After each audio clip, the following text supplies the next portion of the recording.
Voilà, donc nous allons passer 2 semaines, ce dimanche et dimanche prochain, où nous allons passer un moment dans Marc chapitre 13. Pourquoi 2 semaines? Parce que c'est un chapitre qui est assez difficile. Si vous regardez, par exemple, le titre que vous avez au début de Marc 13, dans vos Bibles, si vous regardez, vous avez quelque chose qui est écrit comme la destruction de Jérusalem et quelque chose. Par exemple, le mien dit la destruction de Jérusalem et l'avènement du Fils de Dieu. Qu'est-ce que vous avez écrit dans vos Bibles comme titre pour Marc chapitre 13? Discours sur le mont des Oliviers. Okay. Bon, il y en a qui ont destruction de Jérusalem et la fin du monde. Destruction de Jérusalem et le retour du Christ. Donc, on trouve qu'il y a pas mal de différentes, disons, manières de regarder ce qui se passe dans Marc chapitre 13. D'abord, j'aimerais juste aujourd'hui vous faire un petit survol de ce passage en regardant, en examinant beaucoup le passage, d'accord?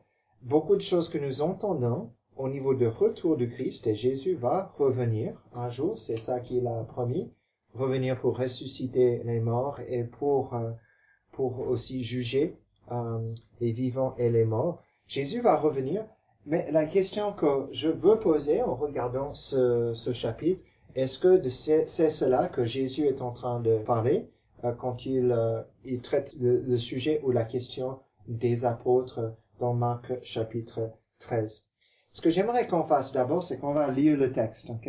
Et le texte est assez long, mais je veux que vous lisiez cela en pensant effectivement à la question qui est posée et puis finalement les réponses que Jésus va donner, en sachant que nous sommes en train seulement d'entamer le texte aujourd'hui. Donc on commence ici avec lorsque Jésus sortit du temple, un de ses disciples lui dit: Maître, regarde quelle pierre, quelle construction. Jésus lui répondit: Vois-tu ces grandes constructions? Il ne restera pas pierre sur pierre qui ne soit renversée.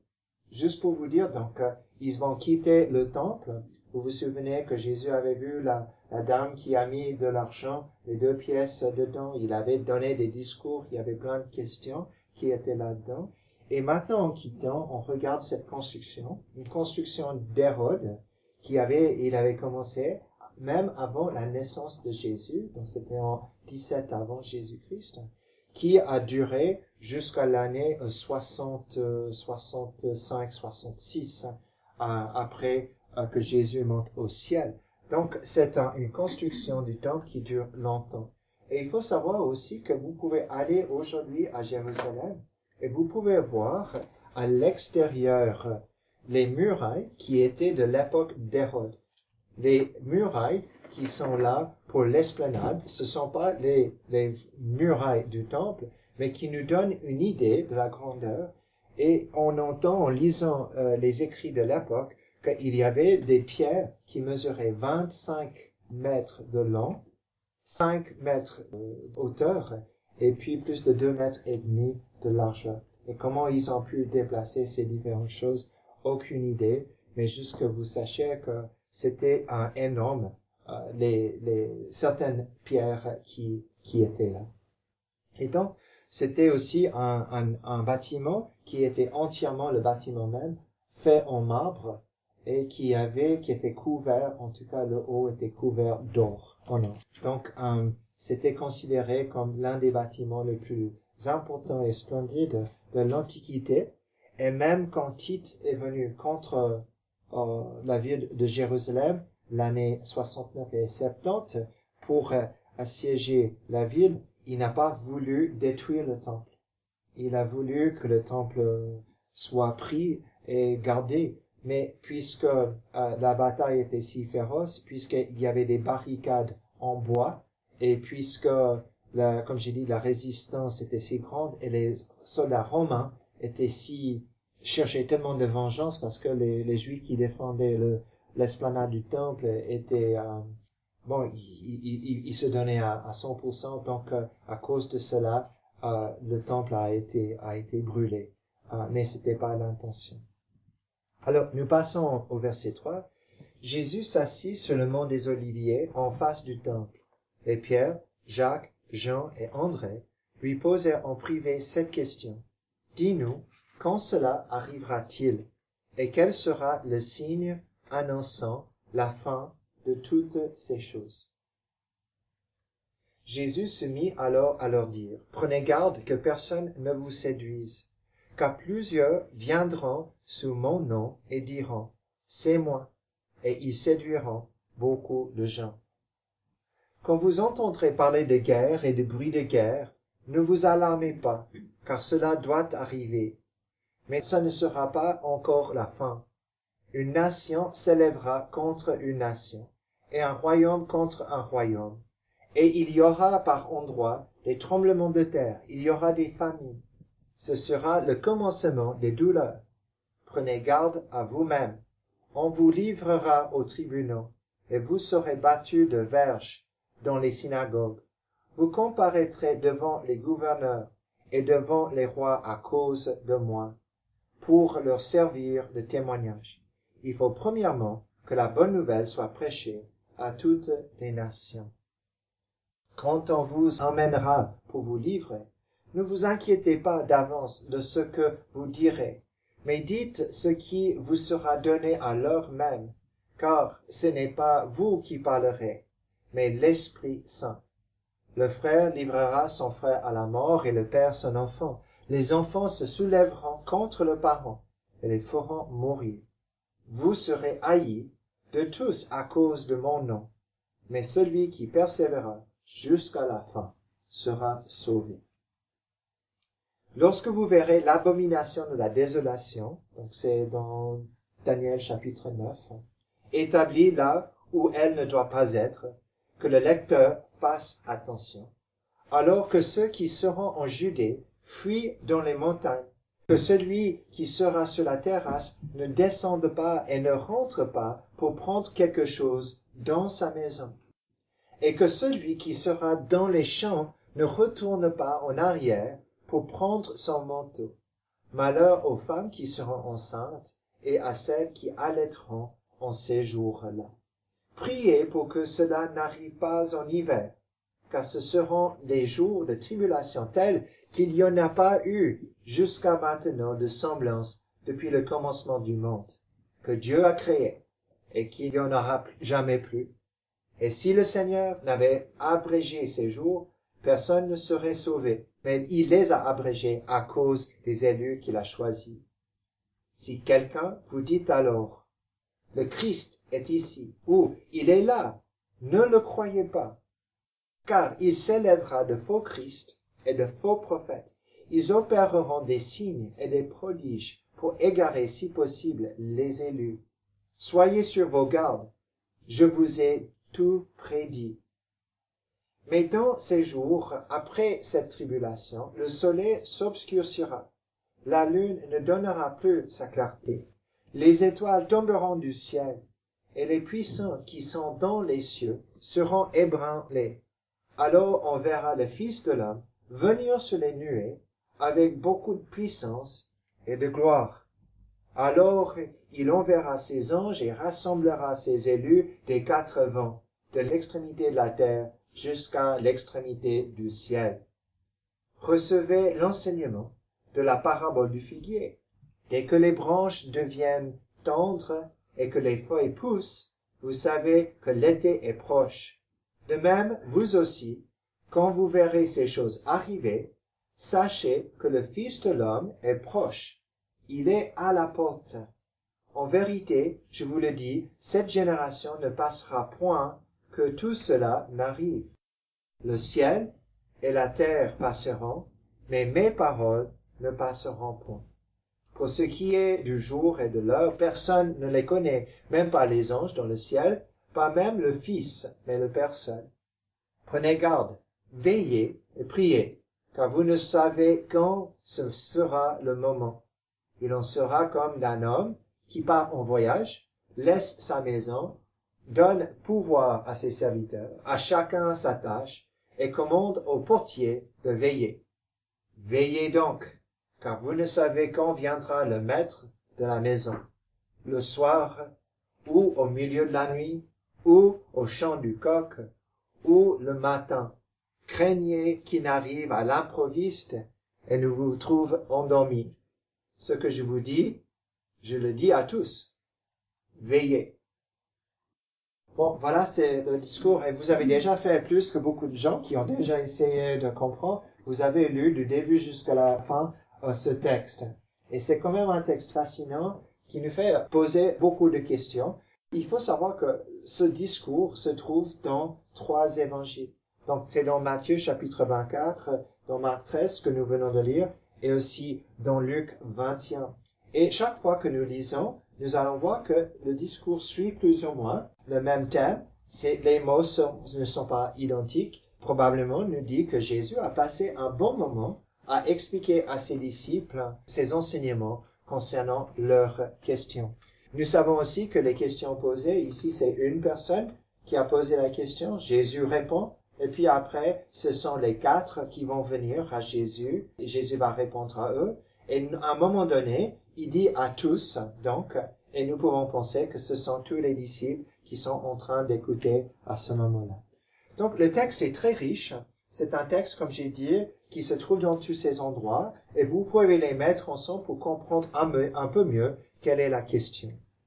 Il y a 3 visions du passage que nous pouvons voir, et ce sont 3 manières traditionnelles de regarder le passage. La première chose, c'est que l'enseignement dans tout Marc chapitre 13 est une réponse à la question concernant la destruction de Jérusalem. Et quand on parle de « et quand est-ce que toi tu viendras », c'est-à-dire quand toi, Jésus, tu viendras en jugement contre Jérusalem. Il faut savoir ce que Jésus est en train d'enseigner est un accomplissement des prophéties qui sont données dans Daniel chapitre 9, 10, 11, etc. Vous pouvez lire là-dessus. Et puis vous voyez que Jésus va utiliser souvent le même vocabulaire que Daniel a reçu de Dieu pour décrire ce qui allait se passer après la mort du Messie. Et donc, il y a qui pensent que tout cela parle de la destruction de Jérusalem, qui va se passer l'année 70 par un prince qui vient, qui s'appelle Titus. Titus va venir et lui, avec ses armées, va détruire Jérusalem. C'est le même Titus qui va devenir l'empereur de Rome, mais seulement pendant une courte période de temps. Il y en a qui pensent qu'ici, nous avons un discours qui parle de la fin du monde. C'est-à-dire, du début jusqu'à la fin, ce que nous avons, c'est que nous avons un enseignement qui parle de Jésus qui viendra, et donc pour juger et pour régner sur la terre. Et puis, il y en a d'autres qui pensent que certains versets parlent de la destruction de Jérusalem, et d'autres parlent de la fin du monde, et que tout a été un peu mélangé, et puis c'est à nous de savoir lequel est lequel. Je vais juste vous vendre la mèche. Il y a très peu de personnes qui pensent que c'est le deuxième, que le discours depuis le début jusqu'à la fin parle de la fin du monde. Et il y a très peu de gens qui pensent que c'est la destruction de Jérusalem, que tous les versets parlent de cela du début jusqu'à la fin. La plupart des gens, et théologiens aussi, vont penser au troisième, que certains passages parlent de la destruction de Jérusalem, d'autres passages parlent de la fin du monde, et puis que d'autres parlent des deux. Pour vendre la mèche, je vous dis que je suis plutôt de l'avis de première question, c'est-à-dire que tout parle de la destruction de Jérusalem, même s'il y a des passages qui sont difficiles à comprendre dans ce contexte, parce que nous n'avons pas la même vision des choses, nous utilisons pas le même vocabulaire que Jésus a utilisé là-bas. Donc je vais vous essayer d'expliquer comment on peut voir les différentes choses, et puis d'en tirer aujourd'hui un enseignement assez rapidement pour ce faire. Bon, quelles sont les choses qui nous montrent dans le texte qu'il y a des choses en faveur de l'année 70? Et ceci, je vais juste vous montrer ces différentes choses qui sont dans le texte même. Donc, quand je parle de l'année 70, je parle de la destruction de Jérusalem par les Romains, que Jésus a prédit. Par exemple, quand il est entré à Jérusalem le jour des Rameaux, le dimanche des Rameaux, il pleure sur Jérusalem et il dit que je vois que toi, ville, tu seras assiégée par tes ennemis. Ici, nous avons dans le verset 2, donc Jésus dit, « Vois-tu ces grandes constructions? Il ne restera pas pierre sur pierre qui ne soit renversée. » Il s'assit sur le mont des Oliviers en face du temple. Donc, 2 choses. Il parle d'abord de ces temples. Il dit, « Je parle de ces pierres qui seront renversées. » Et puis, il se met en face du temple, donc sur le mont des Oliviers. Et il faut savoir qu'assis sur le mont des Oliviers, le temple est juste devant. C'est vraiment, la scène est là. Si vous êtes sur le mont des Oliviers aujourd'hui, vous allez voir le dôme du roc, c'est-à-dire l'un des lieux saints de l'islam, qui est juste en face, mais c'était là, probablement, qui était le temple. Donc, il dit que je parle de ces pierres qui vont tomber, je parle aussi des monts d'Olivier, et puis, notons bien que la question d'André, de Jean, de Jacques et de Pierre, c'est « Dis-nous quand cela arrivera-t-il? Et quel sera le signe annonçant la fin de toutes ces choses? » Il faut savoir que cette nouvelle, pour Jean, Jacques, Pierre et André, bouleverse le monde. Ça bouleverse le monde. Les Juifs de l'époque ne croyaient pas que le temple pouvait tomber. Parce que si le temple tombait, c'était la fin d'Israël. Et ils ne pouvaient pas croire que c'était la fin d'Israël. Comme nous avons vu dans le psaume 137, n'est-ce pas, cet enseignement que comment pouvons-nous chanter les chants de Jérusalem si on n'est pas à Jérusalem? On ne peut pas faire cela. Et puis, le rappel à la fin de ce psaume que Dieu, il va pas oublier Jérusalem. Pour les Juifs de l'époque, du 1er siècle, c'était impensable que Dieu détruise Jérusalem, qui détruise le temple. C'était impossible. Ça n'entrait pas dans la pensée d'un Juif du 1er siècle. Comme ça n'entrait pas dans la pensée d'un Israélite 6 siècles avant Jésus-Christ, quand les Babyloniens sont venus et ont détruit Jérusalem. Ça n'entrait pas dans leur esprit. Ils ne pouvaient pas imaginer ça. Deuxième chose que nous voyons, c'est que constamment, Jésus, la première partie de ce chapitre, il va parler de vous. Et notons bien, il parle aux 4, et puis peut-être à la fin aux disciples, aux 12. Il dit, quand vous entendez parler de guerre et de bruit, ne vous alarmez pas. Donc, il est en train de parler à son auditoire. Au verset 9, il dit, prenez garde à vous-même. On vous livrera aux tribunaux. Et là, il est en train de parler de la persécution des apôtres. Et vous serez battus de verges dans les synagogues. Est-ce que cela s'est passé? Nous nous souvenons qu'à un moment donné, les disciples étaient pris par le Sanhédrin et ils seront battus de verges. Nous savons aussi que c'était la même chose pour Paul et les autres missionnaires. Vous comparaîtrez devant les gouverneurs et devant les rois à cause de moi pour leur servir de témoignage. Pour nous, c'est très facile de voir au début que le contexte est mis, nous sommes en train de parler des choses qui allaient se passer au 1er siècle, quand les disciples allaient commencer à répandre la bonne nouvelle. On saute quelques passages, donc on va au verset 14.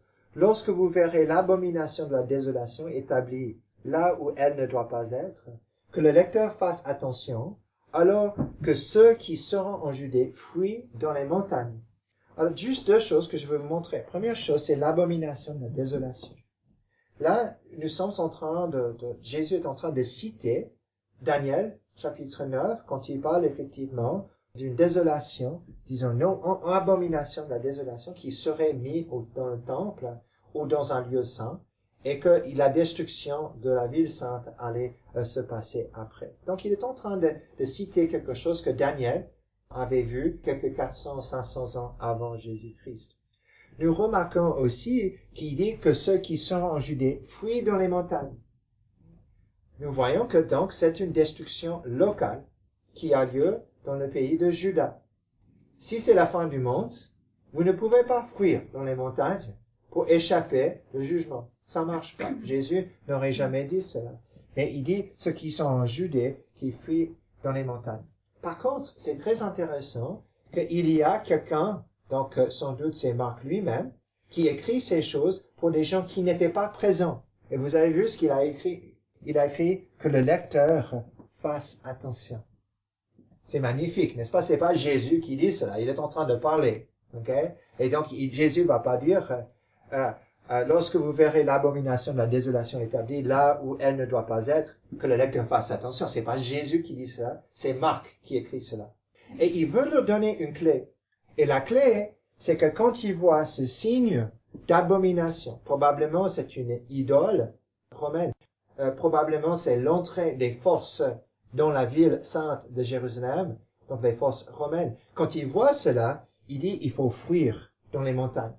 Et puis, j'entends bien, il va dire, il faut le faire vite. Il faut le faire rapidement.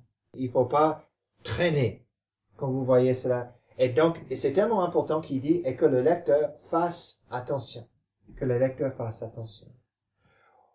Au verset 18 et 20, notons bien, il dit au verset 20, et si le Seigneur n'avait abrégé ces jours, personne ne serait sauvé.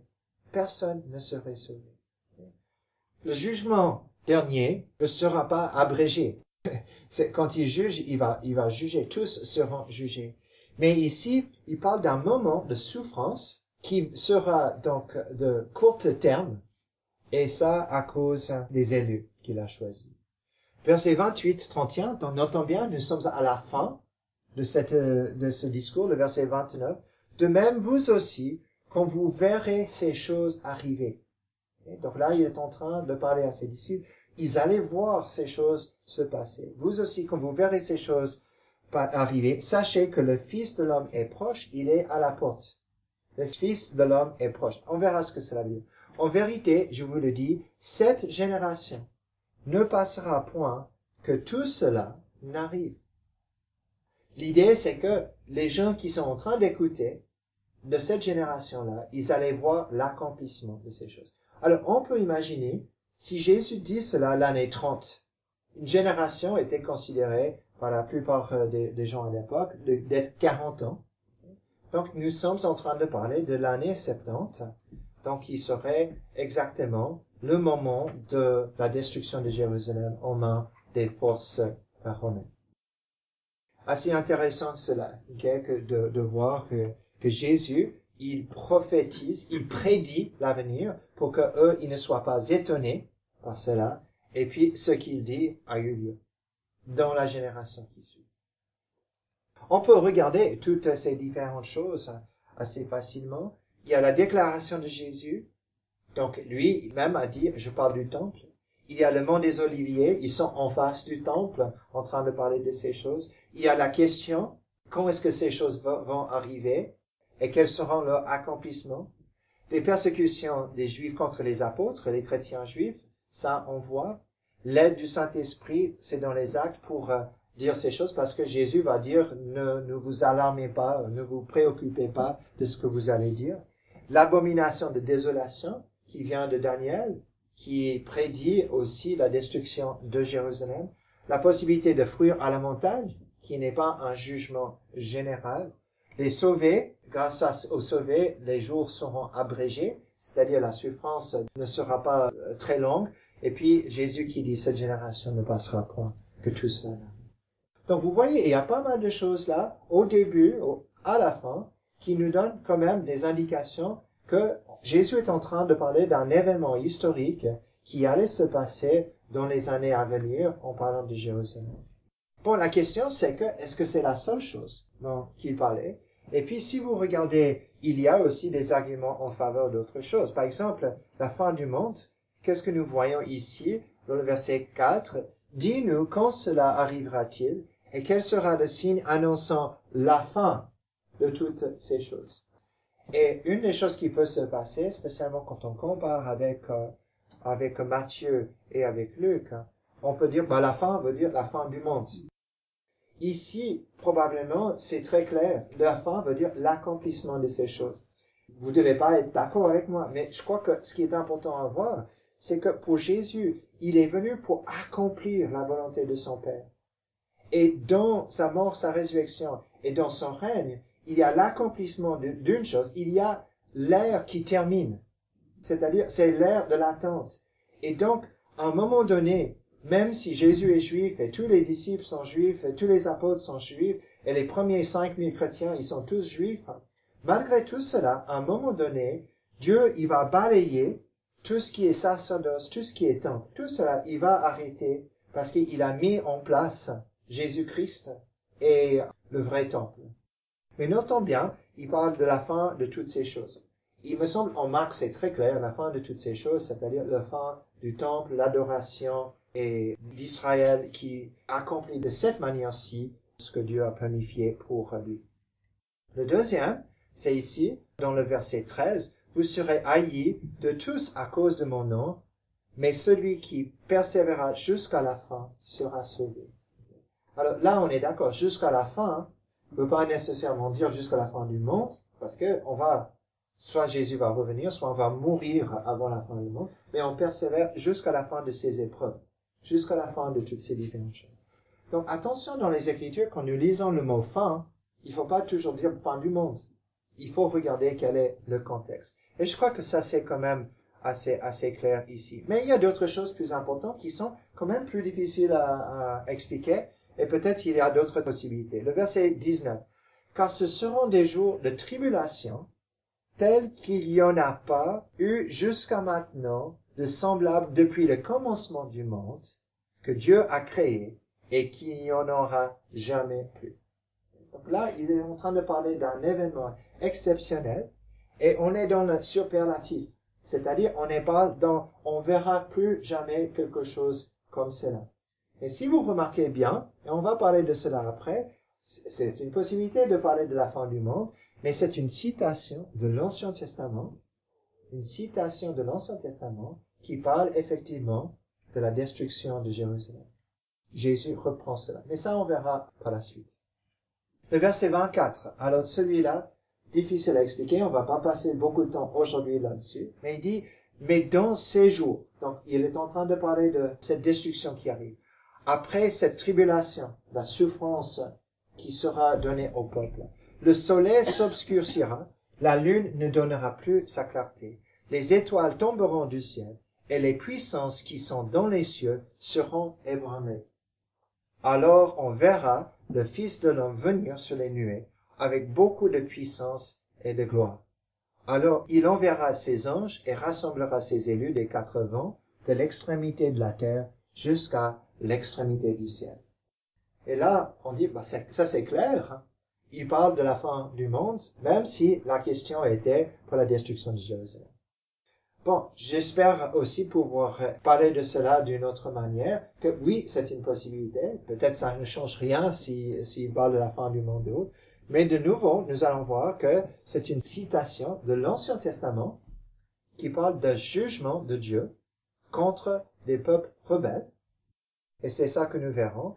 Et puis, cette idée que l'homme, le Fils de l'homme qui va venir sur les nuées, c'est l'idée de Jésus qui juge le monde sur lequel il est le roi. Pour les anges qui vont rassembler ses élus, c'est l'idée des Juifs fidèles à Dieu, que Dieu protège par ses anges. Et cela, nous allons voir. Donc, Jésus même va utiliser dans les paraboles, en parlant des Juifs, il va parler de ceux qui sont fidèles à lui, donc seront assemblés par les anges pour être sauvés. L'idée, c'est ils seront sauvés. Encore, pour ce qui est du jour et de l'heure, personne ne le connaît, pas même les anges dans le ciel, même pas le Fils et le Père seul. Et celui-là, on entend beaucoup, quand les gens prédisent le retour du Christ, on cite ce passage-là. Donc, c'est l'utilisation de ce passage qui nous fait penser que c'est la fin du monde, mais probablement, si on regarde, Jésus est en train de parler, le moment de destruction de Jérusalem, c'est Dieu seul qui connaît cela. Prenez garde, veillez, vous ne savez quand sera le moment. Et puis à la fin, donc verset 35, veillez donc, car vous ne savez quand viendra le maître de la maison, le soir, ou au milieu de la nuit, ou au chant du coq, ou le matin. Donc quand est-ce que ça va se passer? Nous apprenons, en lisant les épîtres, qu'il faut être prêt, parce que nous ne savons pas. Paul écrit à l'église de Thessalonique que c'est comme un voleur dans la nuit. Voici les différentes choses que nous voyons. Le mot fin, qui est utilisé 2 fois, une tribulation jamais vue auparavant. Après cette tribulation, ce qui allait se passer, les luminaires des cieux qui seront ébranlés, donc vous voyez la lune qui ne donne plus ni le soleil, les anges qui rassemblent les élus, et puis est-ce qu'on saura pas, cela c'est un langage que nous utilisons souvent pour la fin. Donc avec toutes ces différentes choses, nous pouvons voir que c'est difficile, juste en regardant, en lisant une fois, cela pour comprendre lequel des 2 possibilités. Je n'ai pas mis plus à droite parce que c'est ce que je pense. C'est juste en allant à travers les textes et en choisissant les choses que j'ai mis. Mais cela vous donne l'idée que pour comprendre le passage, il faut qu'on l'étudie. Ce n'est pas à travers 25 minutes de juste une lecture simple que nous pouvons comprendre l'un des passages le plus difficiles qui existent, spécialement à travers tous les commentaires qui ont été écrits là-dessus. Et il y en a plein. Il y a des commentaires entiers qui sont écrits seulement sur ce chapitre. J'aimerais juste vous donner quelques informations. Comme je vous ai dit avant, donc c'était construit par les Juifs dès leur retour en captivité. Vous vous souvenez que le temple a été construit quand il y a Zerubbabel qui est revenu avec un petit nombre de Juifs de Babylone. Et la première chose qu'ils ont voulu faire, c'était de poser les fondations du temple. Mais ils n'ont pas fini le temple. Ils ont posé les fondations et il a fallu des années pour eux de construire un temple pour louer Dieu. C'était pas grand, c'était pas énorme, c'était pas le temple d'Hérode. Hérode va rendre ce temple grandiose, mais c'était vers l'année 500 que cela a été construit. Après, Hérode le Grand commence les travaux 19 avant Jésus-Christ, j'avais dit 17, mais c'est 19. Il a continué cela après sa mort, parce que vous vous souvenez, il est mort juste après la naissance de Christ, et puis les travaux ont continué jusqu'à l'année 63, qui est terrible. Ça, c'est terrible, quand on pense toutes ces années de construction pour construire un temple à Dieu. Tout ce qui était la fierté du peuple, 7 ans après sera détruit. Ça veut dire aussi le temple était en construction quand Jésus a enseigné dedans. Et puis, c'était la plus belle construction de l'époque. Il y a des écrivains qui nous le disent. Et comme je vous ai dit, certaines pierres mesuraient 22 mètres fois 2,5 fois 3. Ça vous donne juste une petite idée de comment c'était au début. Donc ici, nous sommes en train de parler juste de cette petite partie ici. Et sans doute, Hérode donc a renouvelé, il a construit autour en gardant quand même les idées du temple de l'époque. Vous voyez que quand Jésus est venu, donc il y avait toute cette esplanade qui était là, avec la cour des femmes, avec les cours des païens, c'est là où il y avait les ventes des produits, etc. Et avec la présence ici à côté des Romains. Et quand nous voyons cela, donc ça devrait correspondre à ceci, au temps que Jésus est venu. Ça, c'est le temple d'Hérode. Il y en a qui pensent que toute cette partie supérieure, tout ce qui était en haut était couvert d'or. Donc vous pouvez imaginer la richesse de cet endroit. Quand on finit avec cela, qu'est-ce qu'on peut voir? Et une des choses que j'ai fait dans ma Bible, c'est que j'ai souligné les conseils que Jésus a donnés. La première chose, c'est que si on parle de la destruction de Jérusalem, ou si on parle de la fin du monde, il y a certaines choses qu'on peut appliquer. Première chose, c'est prenez garde que personne ne nous séduise. Restons attachés à cet évangile que nous avons reçu. Il y a des gens qui vont venir et dire c'est pas assez, ou vont ajouter autre chose, ou qui vont dire il faut ajouter un autre enseignant là-dessus. Prenez garde que personne ne vous séduise. Deuxième chose, ne vous alarmez pas. Quand le monde est en train de tomber en ruine, Jésus dit ayez confiance en moi. Ayez confiance en moi. Même à travers les souffrances et les persécutions. Troisième chose qu'il dit, prenez garde à vous-même. Prenez garde à votre enseignement, à votre fidélité. Regardez vous-même. Quatrième chose qu'il dit, ne vous inquiétez pas d'avance. Il y a des choses que nous ne pouvons contrôler ni dominer.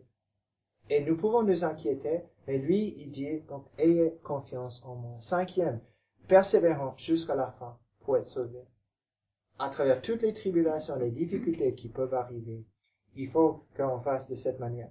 J'ai mis fouiller, c'est ça que Jésus a dit. Bon, on va pas fuir dans les montagnes, mais il y a des péchés que nous devons fuir, des choses que nous devons laisser derrière nous. Il y a prier, au verset 18. Et quand nous sentons cette pression, persécution, ou crainte pour l'avenir, nous pouvons prier. Puis, ne croyez pas au message de faux Christ. Les librairies sont remplies de livres de faux Christ, de faux gourous, des gens qui veulent nous influencer comment vivre.